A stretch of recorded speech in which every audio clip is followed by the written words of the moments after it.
Sebelum membahas tentang negara mana saja yang menganut sistem ekonomi campuran, kita akan membahas terlebih dahulu tentang sistem ekonomi campuran. Jadi, sistem ekonomi campuran adalah suatu sistem yang mencampurkan karakteristik pasar, kebijakan, dan ekonomi tradisional pada tempat tertentu. Sistem ekonomi ini memiliki beberapa karakteristik kebijakan ekonomi pada bidang tertentu yang dianggap strategis. Hal ini dilakukan agar pemerintah mampu melindungi rakyat serta mekanisme pasar di dalamnya. Adapun ciri-ciri dari sistem ekonomi campuran, yang pertama, dalam sistem ekonomi campuran, mekanisme pasar bisa menentukan berbagai jenis produk, jumlah barang yang diproduksi, hingga harga jual produk-produk yang beredar.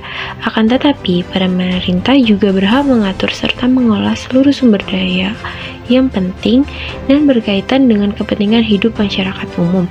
Selanjutnya, perlu digarisbawahi bahwa dalam sistem ekonomi campuran, pemerintah dan pihak swasta mempunyai peranan yang sama dalam melakukan kegiatan perekonomian. Materi yang akan dibahas adalah tentang sistem perekonomian campuran yang diterapkan di negara India. India merupakan sebuah negara di Asia yang mempunyai jumlah penduduk terbanyak kedua di dunia dengan populasi sekitar 1,13 miliar jiwa yang merupakan 1/6 dari penduduk dunia. India memiliki lebih dari 2.000 etnis, di mana penduduk asli India berwarna kulit hitam, berpostur pendek, dan berhidung lebar. India merupakan negara terbesar ke-7 berdasarkan ukuran wilayah geografis dengan luas wilayah sebesar 3.287.590 km persegi. Ekonomi India merupakan ekonomi terbesar keempat di dunia dalam PDB yang diukur dari segi paritas daya beli dan menjadi salah satu pertumbuhan ekonomi tercepat di dunia. India memiliki kekuatan militer terbesar dan mempunyai kemampuan senjata nuklir. India terletak di Asia Selatan dengan garis pantai sepanjang 7.000 km. India merupakan bagian dari rute perdagangan penting dan bersejarah. Di India, terdapat 18 bahasa resmi yang diakui oleh konstitusi dan terbagi atas dua kelompok besar. Yang pertama adalah Indo-Arya, yang merupakan cabang dari kelompok bahasa Indo-Eropa. Dan yang kedua adalah Dravida, yang merupakan bahasa asli India Selatan dan dipengaruhi oleh Sanskrit dan Hindi. Di India terdapat 1.600 bahasa dan dialek berdasarkan sensus tahun 1991. Bagi kalangan terpelajar di India, bahasa Inggris merupakan bahasa utama. Sedangkan bagi sebagian besar masyarakat India lainnya, bahasa Inggris merupakan bahasa kedua setelah bahasa daerah. Selanjutnya yaitu sejarah perekonomian India.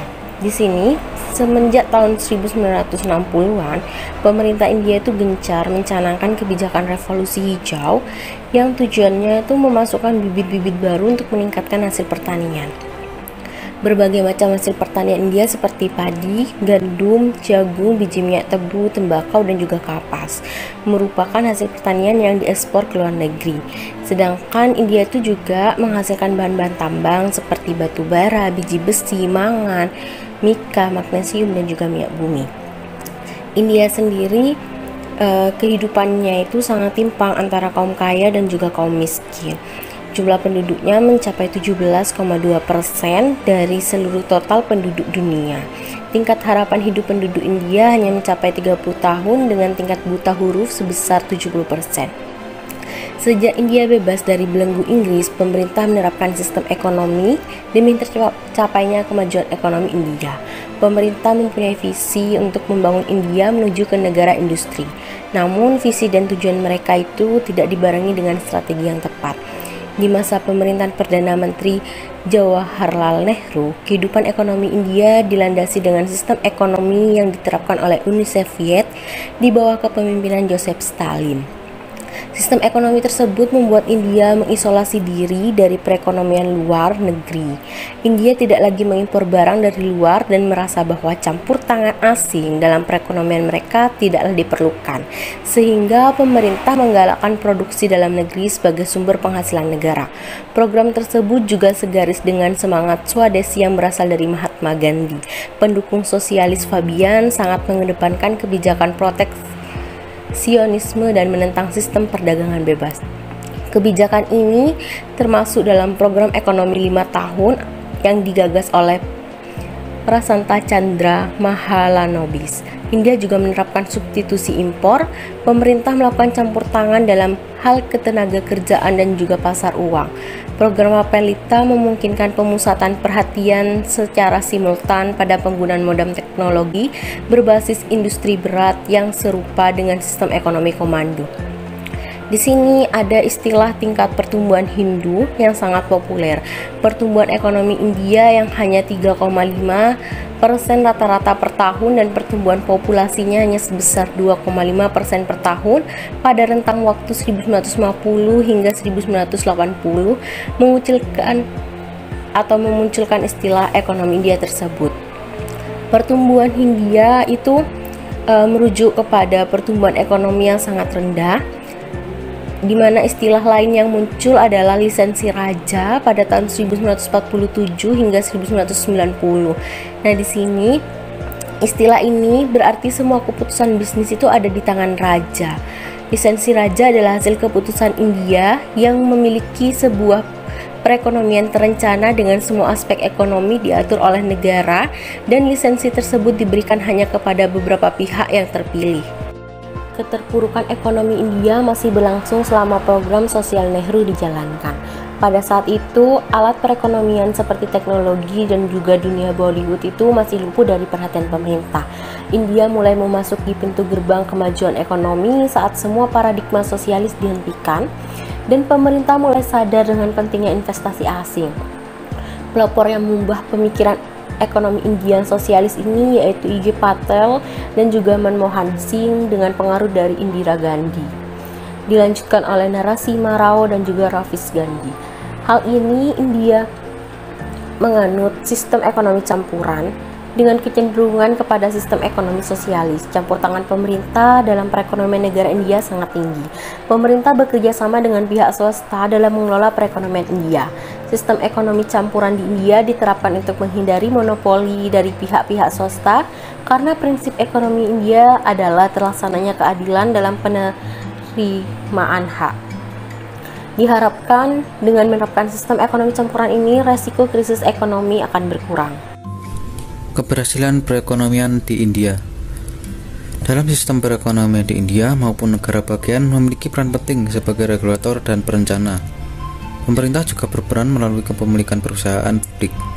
Keterlibatan pemerintah dalam skala besar dimulai pada 1950-an sebagai cerminan dan sosialisme pasca kemerdekaan yang dipimpin oleh Jawaharlal Nehru. Keterlibatan pemerintahan juga bertujuan mempercepat pembangunan dan pertumbuhan ekonomi untuk memenuhi kebutuhan rakyat India yang semakin bertambah. Dimulai pada 1997, terlihat pergerakan pertumbuhan ekonomi India yang mencapai angka rata-rata 7% lebih yang menjadikan turunnya angka kemiskinan penduduk dunia sebesar 10%. Menurut data yang tercatat, tingkat pertumbuhan PDB di tahun 2006 sekitar 9,6% dan di tahun 2007 sekitar %. Sedangkan di tahun 2008 sebesar 6,6%. Salah satu negara yang menjadi mitra perdagangan utama India adalah Amerika Serikat. Nilai total perdagangan bilateral antar India dan Amerika Serikat di tahun 2008 sudah mencapai angka $50 miliar.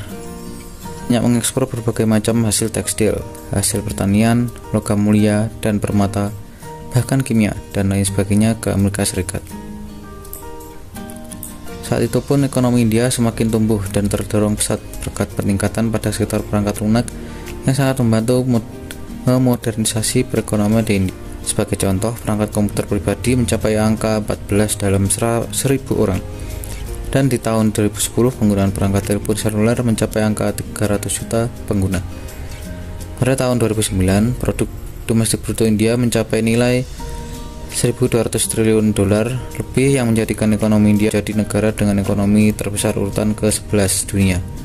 Namun apabila paritas daya beli yang menjadi indikator, maka ekonomi India justru berada pada urutan keempat terbesar di dunia, yaitu berada pada angka $3.560 triliun.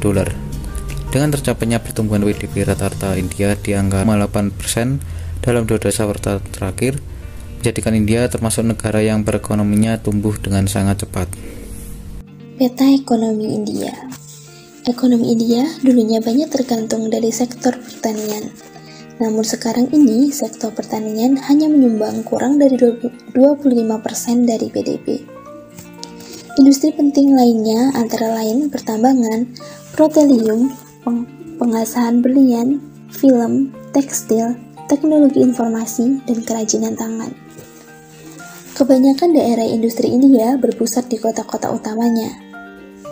Tahun-tahun belakangan ini, India telah muncul sebagai salah satu pemain terbesar dalam perangkat lunak dan bisnis proses outsourcing dengan pendapatan sekitar 17,2 miliar US dollar pada 2004 sampai 2005. Ada pula industri skala kecil yang menyediakan lapangan kerja yang stabil bagi penduduk di kota kecil dan pedesaan.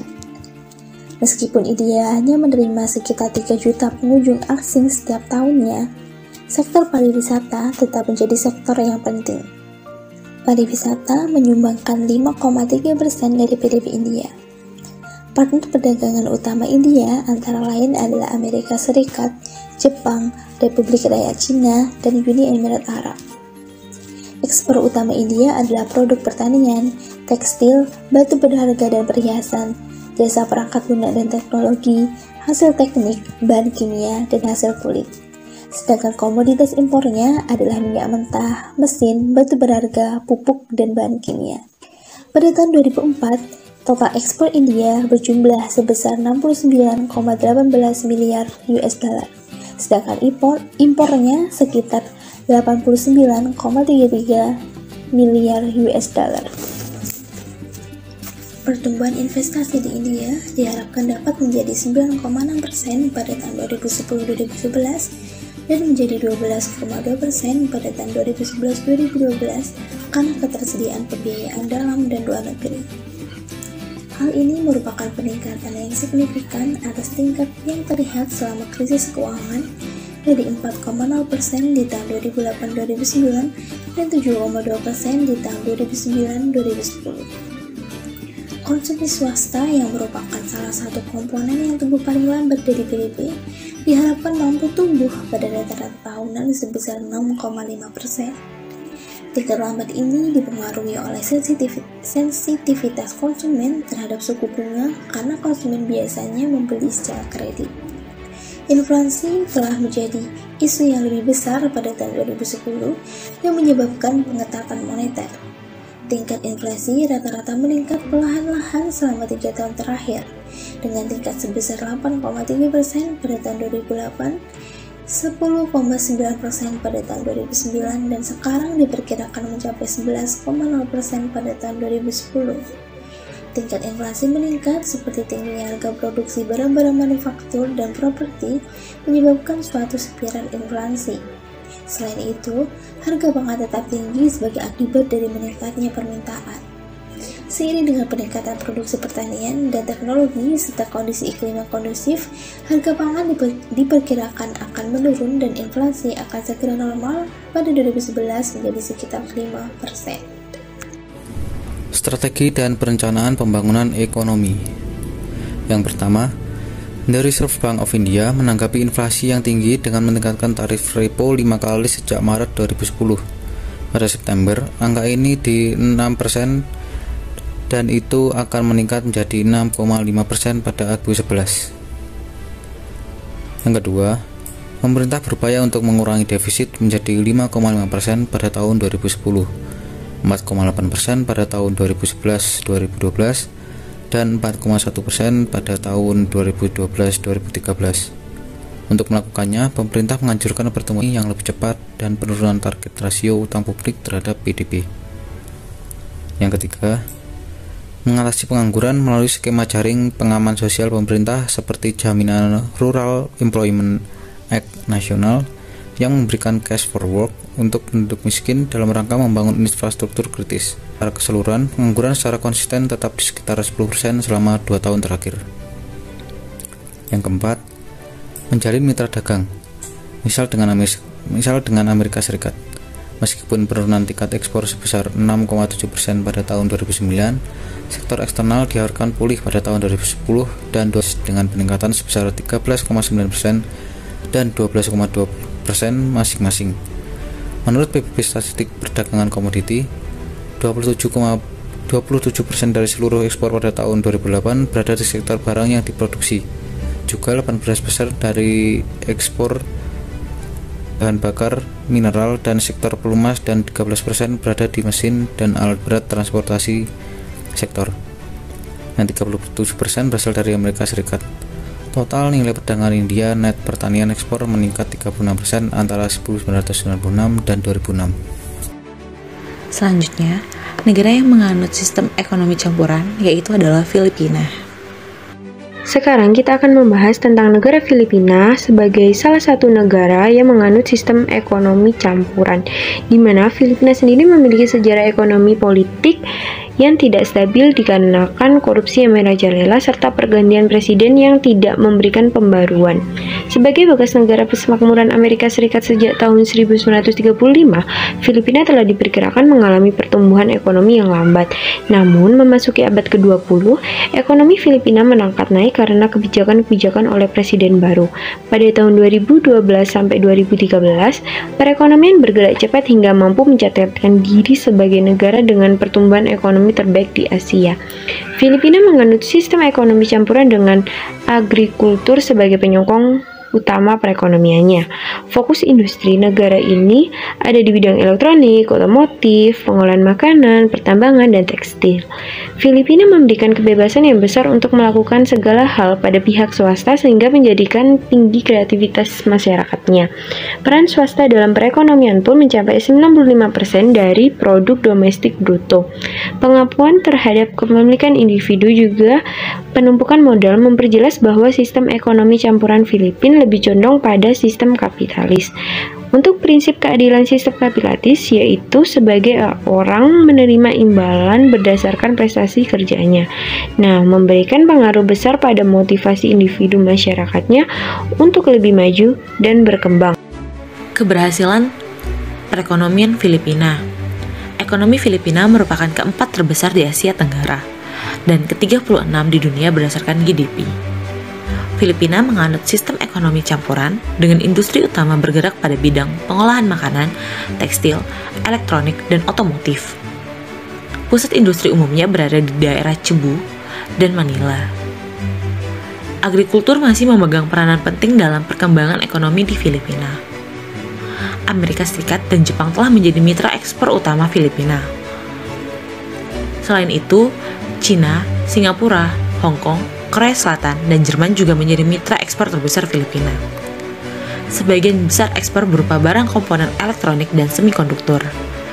Di samping itu, hasil alam seperti gas alam, minyak kelapa, dan buah-buahan menjadi andalan utama bidang ekspor hasil alam.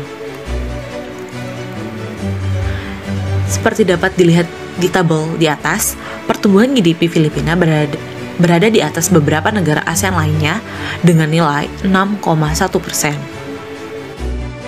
Faktor-faktor yang mempengaruhi pertumbuhan ekonomi di Filipina.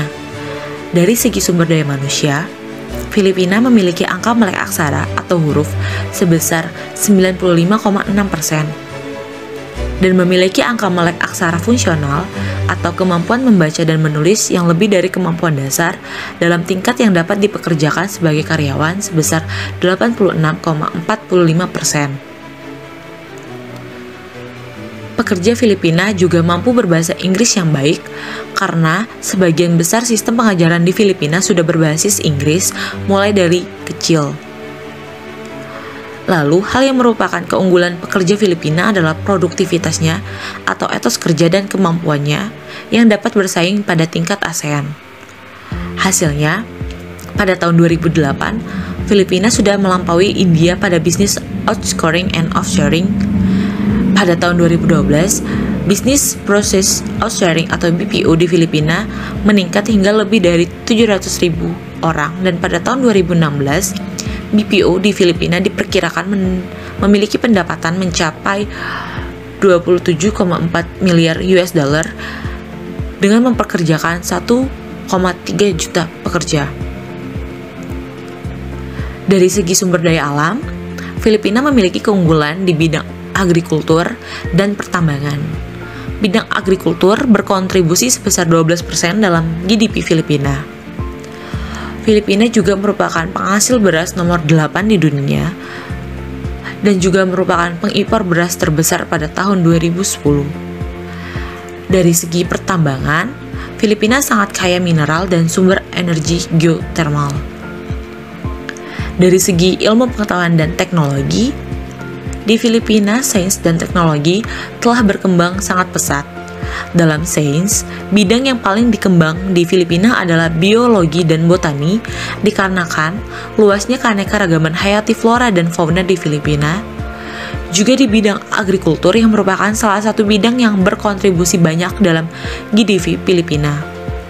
Lalu, untuk bidang teknik juga berkembang pesat di Filipina, seperti yang dapat kita lihat di tingkat ekspor Filipina, yaitu elektronik merupakan komoditas ekspor tertinggi di Filipina. Untuk teknologi informasi, Filipina juga berkembang pesat dan salah satu hasilnya perkembangan BPO yang merupakan hasil dari kemajuan teknologi informasi Filipina. Selanjutnya ada rencana pembangunan Filipina. Pada materi ini, kebangkitan ekonomi di wilayah otonom Bangsamoro di daerah Muslim Mindanao, Filipina yang hancur akibat dilanda perang mencapai langkah maju yang signifikan ketika otoritas transisi Bangsamoro menyetujui rencana pembangunan pertama wilayah itu pada Juli 2020. Wilayah itu meliputi bagian barat daya Pulau Mindanao, merupakan daerah termiskin di Filipina, di mana potensi ekonominya telah bertahan oleh konflik selama puluhan tahun di antara pemerintahan Filipina dan kelompok separatis Moro. Rencana pembangunan Bangsamoro akan berupaya untuk dikembangkan berdasarkan perjanjian komprehensif 2014 tentang Bangsamoro yang ditandatangani di antara Manila dan Front Pembebasan Islam Moro, yang memutuskan untuk membawa perdamaian dan otonom politik bagi 4,2 juta warga di wilayah itu.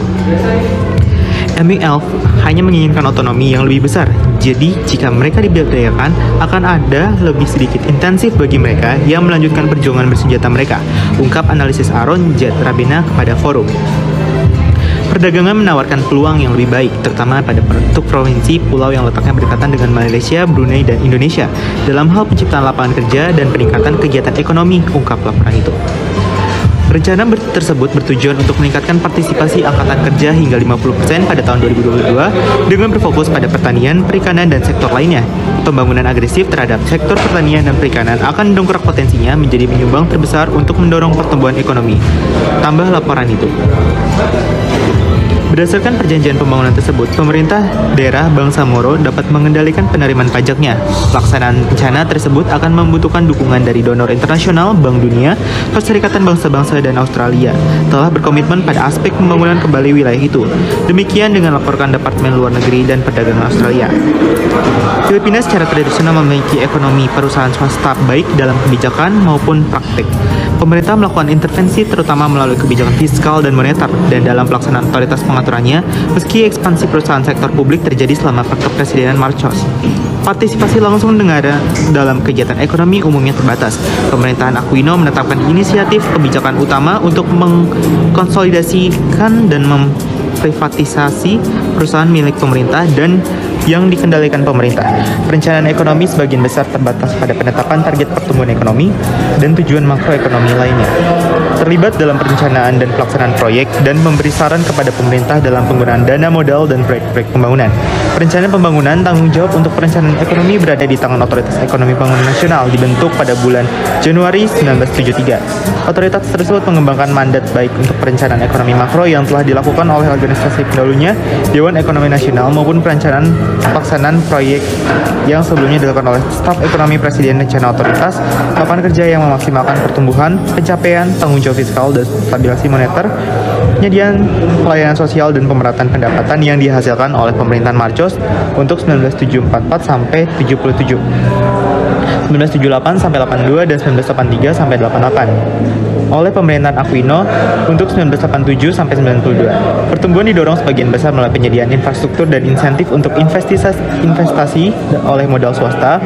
Pemerataan tujuan turunan harus dicapai sebagai hasil dari ekspansi ekonomi yang dinamis dalam lingkungan kebijakan yang tepat yang menekankan produksi padat karya. Rencana Pembangunan Jangka Menengah Otoritas Ekonomi dan Pembangunan Nasional 1987 sampai 92 mencerminkan tema kampanye Aquino, penghapusan struktur hak istimewa dan monopoli ekonomi, desentralisasi kekuasaan dan pengambilan keputusan, dan pengurangan pengangguran dan kemiskinan massal. Khususnya di daerah pedesaan, sektor swasta digambarkan sebagai inisiator dan penggerak utama pembangunan negara. Karenanya, pemerintah untuk mendorong dan mendukung inisiatif swasta dan partisipasi negara dalam perekonomian harus diminimalkan dan desentralisasi, di mana tujuannya termasuk pengentasan kemiskinan, penciptaan lapangan kerja yang lebih produktif, promosi kesetaraan dan keadilan sosial, dan pencapaian pertumbuhan ekonomi yang berkelanjutan. Tujuan yang ingin dicapai melalui reforma agraria, memperkuat proses perundingan bersama, melaksanakan proyek infrastruktur pedesaan yang padat karya, memberikan pelayanan sosial, dan memperluas pendidikan, pelatihan, keterampilan. Sasaran tersebut harus diwujudkan secara trickle-down fashion sebagai konsekuensi tercapainya pertumbuhan ekonomi yang berkelanjutan, meskipun pertumbuhan lebih berfokus pada sektor pertanian. Rencana tersebut mencakup penerapan kebijakan fiskal dan moneter yang lebih tepat dan berorientasi pasar, mencapai kebijakan perdagangan yang lebih liberal berdasarkan keunggulan komparatif dan meningkatkan efisiensi dan efektivitas pegawai negeri, serta menegakkan hukum dan peraturan pemerintah yang lebih baik, manajemen yang tepat dari utang luar negeri negara untuk kemungkinan tingkat pertumbuhan yang dapat diterima, dan membentukkan kebijakan luar negeri yang pragmatis yang berorientasi pada pembangunan yang sangat penting. Kebijakan moneter dari Filipina, Bank Sentral Filipina didirikan pada tahun 1948 dan mulai beroperasi pada Januari berikutnya. Itu dibebankan dengan menjaga stabilitas moneter, menjaga nilai dan kerahasiaan peso, dan mendorong kondisi moneter, kredit, dan pertukaran yang kondusif bagi pertumbuhan ekonomi negara. Pada tahun 1991, Badan Pembuat Kebijakan Bank Sentral adalah Dewan Moneter, terdiri dari Gubernur Bank Sentral sebagai ketua, Sekretaris Keuangan, Direktur Jenderal Otoritas Ekonomi dan Pembangunan Nasional, Ketua Dewan Investasi, dan 3 anggota dari sektor swasta. Dalam menjalankan fungsinya, Bank Sentral mengawasi sistem perbankan, komersial, dan mengelola sistem mata uang asing di negaranya. Dari tahun 1975 hingga 1982, tabungan domestik termasuk tunjangan komisi modal rata-rata 25% dari GNP, sekitar 5 poin persentase lebih rendah dari pembentukan modal domestik bruto tahunan. Kesenjangan sumber daya ini diisi dengan modal asing antara tahun 1983 dan 1989. Tabungan domestik sebagai bagian dari GNP menurun rata-rata sepertiga. Awalnya karena dampak krisis ekonomi pada tahun tabungan pribadi, dan kemudian lebih karena tabungan pemerintah yang negatif. Investasi juga menurun sehingga selama 3 tahun ini tabungan domestik di Filipina justru melebihi investasi bruto.